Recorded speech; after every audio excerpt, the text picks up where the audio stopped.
Okay, we're live. All right. Okay, I removed that background. Let me see whether this stupid thing works now. Probably won't work again. Yeah. Okay, let me get the banners up. Here we go. All right. Everyone join. So you watched it? You just watched it yesterday? I watched it last night. Man, it's something different, lah.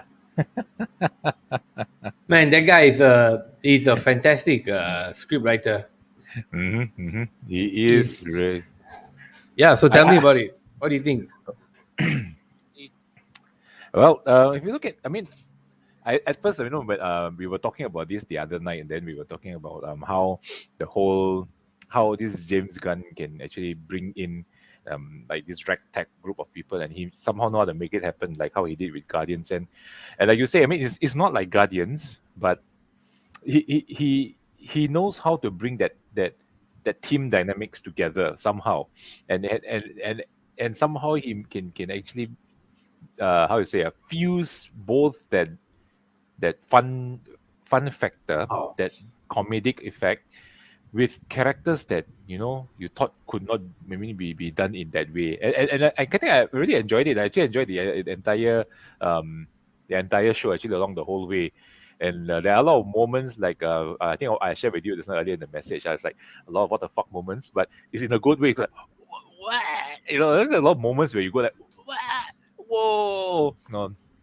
So I mean, most of the show, entire show, I was actually in that mode. I was like, oh my god, wow! I mean, it's fun. So the thing is, I mean, I can't explain it in words. I'm constantly like growling and go like, ah! So my entire Sunday evening was doing that lah, and I was having lots of fun and the whole thing. And um, to be really honest, I was quite surprised. I mean, no spoilers. Do we want to give spoilers today? Can really? I think the movie's been out like for a month already. We can talk about it. Okay. So the Yeah. thing is, with so many characters that they were showcasing during the trailer and then the build up everything, and I think like half of them died in the first 10-20 minutes of the show. I was like, Yeah. huh? Really? Yeah. I mean, like for example, the Captain Boomerang. I mean, I was quite surprised, to be really honest. The TDK, Captain Boomerang, even the Savant. I was like, oh, okay, like Michael Rooker, he got some big role in this show, but that was a bit of a surprise for us, lah. Spoiler alert. Sorry, too late. No, it's okay. They've already spoken about it. Many of them. Yeah, so Even the director also spoken about it. He's already dropped the spoilers. yeah, so I mean, there are a lot of things that exceeded my expectation. I love the show, how it was told, and I mean, it's very rare that you get to see like a. I mean, we see a lot of movies about underdogs. How like a team of um, people that is from different backgrounds. Like you see like teams like like you watch movies like what I call A Team, and you watch things like The Losers. I mean, they are like they mix and match a few people, but this one is really something different. And you can see that the whole dysfunction at the start, then as they go along, and they grew together, and how they play into each other's strengths, and I actually saw one thing I realized they did a little thing about Avengers. If you notice, do you notice that one scene they try to copy? It's like I think maybe a parody of what Avengers is doing, the first Avengers. Do you Copy remember? what? No? You know the part where where they told the Nanawe, he said what? Nanawe, nom nom. Remember the part? Uh It's huh. just it's just like how Captain America told Hulk to go smash in the first ever Avengers. When I saw that, I was like, ah, Oh, okay, okay, okay. yeah. So Got I it. think that there was a little bit of a parody there, lah. Because if you look at it, it's very similar to how the Avengers is actually in a way, but this is all the bad guys, lah, in a way. Like Nanoe is like a mixture of Groot and Hulk mixed into one. Look, man, it was a fantastic story, Yep. and I think it was good that he actually killed off most of the other guys, like Rick Flag, Captain Boomerang, hmm the famous guys. He got rid of them. I thought it was a good idea. Get rid of the old guard, move on. It's like a Uh, hangover, lah. or and literally a hidden kill off message lah of the first one. Yeah, and then also the build up to it, nobody really knew who was going to say who wasn't. So Yep. I was shocked when Polka Dot Man stayed till the end, and his story was so nice. So the Mm-hmm. thing is, he wrote the story so fast in such quick time, Mm-hmm. managed to get the movie. Not only that, he was there before he took it. They also offered him Superman. He said, "Nah, man, I'll take this," and they gave him carte blanche to do whatever he want. The only thing And they hinted was, no, maybe you should take Margot Robbie in the movie. You know, mm-hmm. but I thought it was But pretty good, man. yeah, she played the role very well. I mean, compared to the first one, I think this one she had more fun. You can see that she had more fun as well. It was really funny. She was really funny as well. Yeah. Anyway, King Shark. What do you think about King Shark? Man, I thought his CGI was superb. It Apparently, is. they It had a lot is. of issues. They made a certain amount of his body and his skin, and then they had to go back. They made some, and then they had to go back 2 steps to kind of figure out. Because he said he was good at making wooden characters and he was good at making furry characters, but they had never made the shark guy. So the shark skin was actually the hardest part to make. But when I went into the movie, I didn't check who was the voice. But I said, hey, this voice sounds familiar. And after that, it Mhm. was true. It was Sylvester Stallone. So I was like, man, Oh, all these really? little pearls. Yeah, it's Sylvester Stallone. So Oh, damn. King Shark was voiced by Sylvester Stallone. Sly. Yeah, it was Sly. So he said Mhm. that effect was the hardest to make. So that was one that they took the most time. But I mean, good. Thank God they made it R rated, man. Because that fan Mhm. service rip scene with the thunder thing, I was Oh, like, yes, what is yes, this yes, album yes. from the movie? Yeah, yeah. And then okay, now apparently they cut out the first cut was about 2 hours and 40 minutes, and Mhm. then he cut it down to 2 hours and 12 minutes. Mhm. So not much. They cut out only about 8 minutes of his final cut. So pretty much most of the movie they made it was inside there.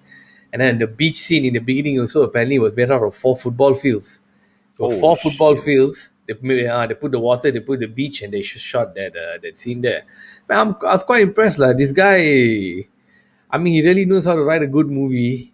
They cut out one major scene. It seems right after they came out of the bar. Mhm. Mhm. We might get it in the DVD, Blu-ray extras, and yeah, I think he always wanted to. He said he always wanted to work with that guy David Dalmakian. So Mhm. apparently Mhm. he knew from the start, and he called him and said, "You're going to be one of the main guys in the movie." I think So the guy was he there. knew from the Yeah. start. I mean, but the thing is, I think quite a lot of people actually kind of predicted his death because in the trailer they showed him shouting that line before he died. I'm a superhero. That then the in the trailer it cut off after that. I kind of saw that coming because it's a bit weird when someone shout like that, and we kind of knew something would happen, especially if not it's not a funny scene. But yeah, really, the polka dot man is also very impressive. The King Shark, Nanawe, Nanawe. I kind of like that name as well. He is impressive also. I mean, I remember they were talking about his design, about how they want to make him look so goofy with the bigger eye, so they make him with a smaller eye, and then to not make him overly like some kind of superhero god like, they gave him a dead body, so that's why he got that Yeah, that's little the part where they had to go belly. back and forth with the changing and trying Yeah, to figure it out because it didn't work out. Well, yeah, yeah. they kind of nailed it in the end. There were some parts I think were okay, a bit silly, but I mean, man, they're doing a Suicide Squad movie with the DC thing like that. I thought it was Hmm. cool. Now I It want to was talk good. about the weapons. The weapons were quite nice also, especially for Mhm. Bloodsport. I was kind of Yep, surprised. I said, hey, yep. man, look at this guy, man. It's only that also took a while. Especially the last fight scene, when he was like plucking out weapons from all over his body. That was, I was Yeah, like, what the heck? Every part of his body, there's actually a piece of weapon that he can connect to his gun, and they make it bigger and bigger and bigger and bigger. That was fun until the last part where he actually ran out of weapons. That was like, okay, finally. yeah, and also that scene, that final scene, he wanted to kill off Ratcatcher apparently initially, but then later on they said no because apparently she was too sweet, so they say okay, they'll leave her up. Okay, okay, cool. Now let's To talk about this. Sorry, what was that? No, to give it a little bit. I mean, there's too many deaths. I think it feels like, I think they just need to keep one or two more characters to alive, so to give it that little feel. Or And come up with, who did you want to see stay alive? I mean, they actually, I was hoping that the polka dot man was kept alive lah. Yeah, I think his character could have been more cool.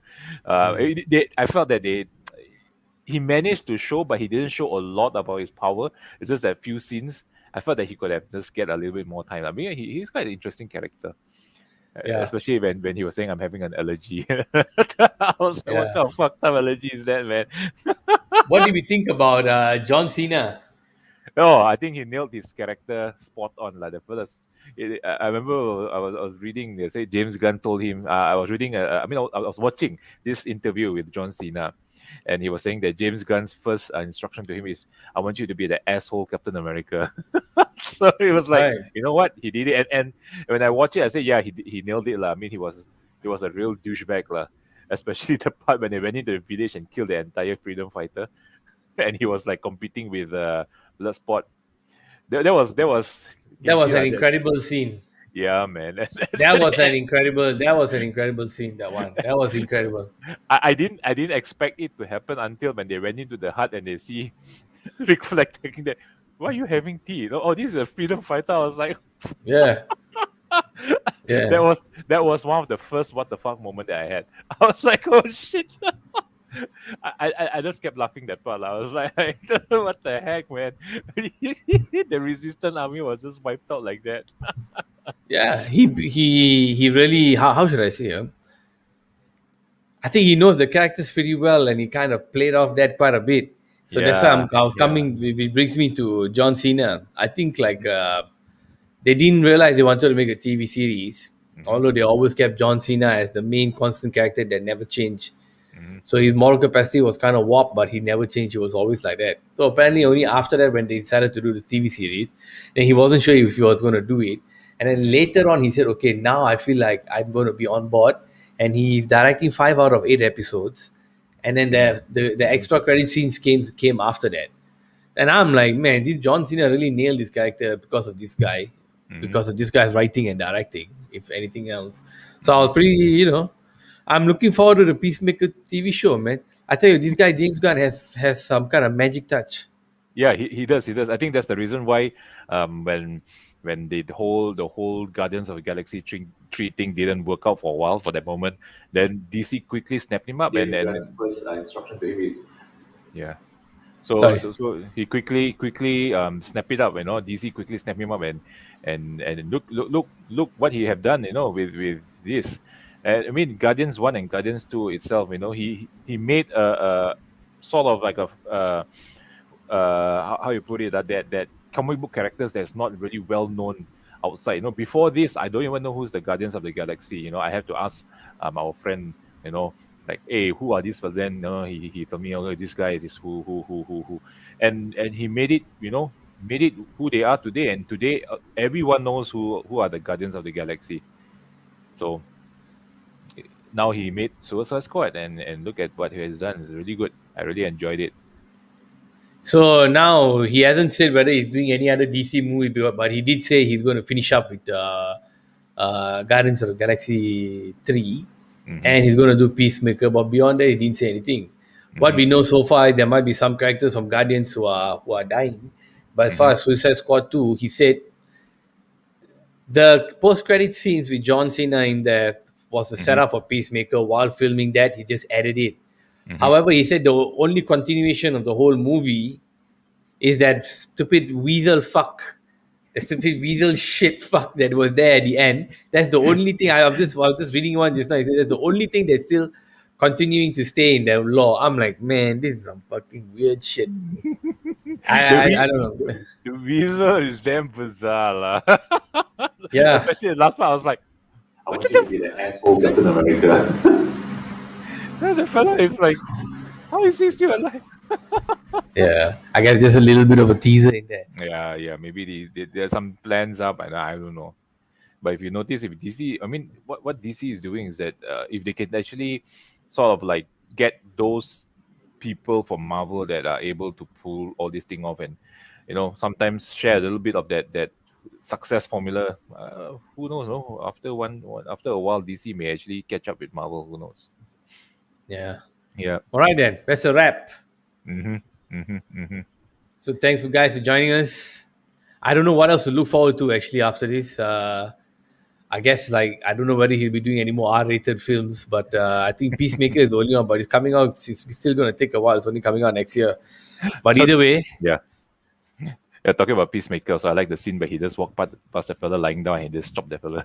Yeah, yeah. That whole scene in the jungle was absolutely Oh, brilliant. that was brilliant. That is actually for me, it actually is the peak of the two character. You can see what they do best in the two.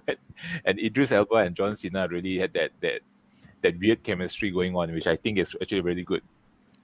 Yeah. That, hmm So anyway, I'm looking forward to cinemas opening. I think same here lah. Can't wait lah. Been sitting at home too long. Yeah, I know, man. All right. Thanks for joining us, man. Peace out. Peace out. See you all.